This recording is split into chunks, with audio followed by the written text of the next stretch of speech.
আজকে বাংলাদেশের breaking news কি বলেন তো দেখি, কেমন খবর রাখেন দেখি। চরমনার বীরের যে মহাসমাবেশ চলছে, এখানে যতগুলো মানুষ বক্তব্য দিয়েছে, সবচাইতে ফোকাস আকারে ব্রেকিং নিউজ হিসাবে আপনি টিভিতে দেখেন, এটাই যাচ্ছে।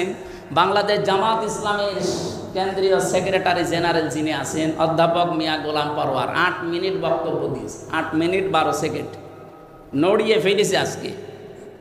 যদি এইটা ভাষা যদি কেউ না বোঝে, সামনে কিন্তু মুসিবত নেমে আসবে, কারণ ওনার এক কথা 100 কথার সমান।